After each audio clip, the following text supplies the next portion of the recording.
The Ingram Group may be well known to some of you. Nevertheless, for the record, the Ingram Group is a public affairs consulting firm with offices in Nashville and Washington, D.C. In business for nearly 30 years, the Ingram Group provides its clients with a variety of strategic advisory services, including media, community, and public relations. The focus of these services is on helping clients formulate successful strategies for their government policy and business initiatives. For some clients, these services also include lobbying state and federal officials.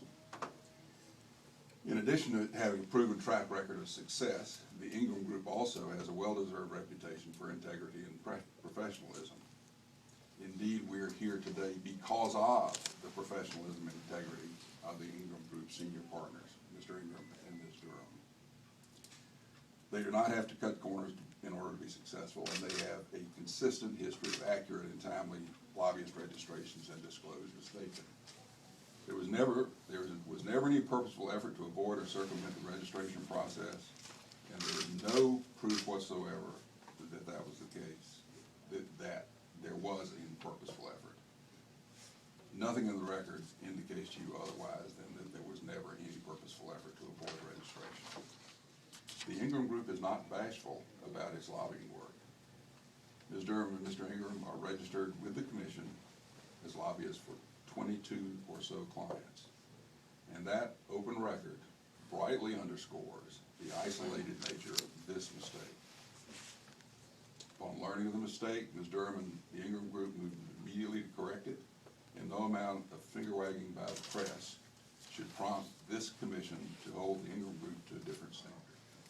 And we have been forgiven in the past, and the reason we've been forgiven is we're trying to flesh out what are the expectations, and we're trying to make sure that folks understand those expectations.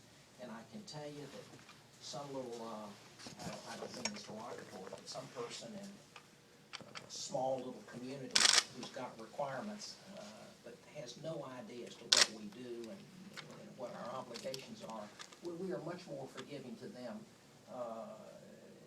and that we want them to understand what they've got to do. And as I say, our goal is to ensure that they comply then and as we move forward. And that's all we want, ultimately. It was, and it appears that the reporting is, the self-reporting is closely aligned with the time in which media began to report it.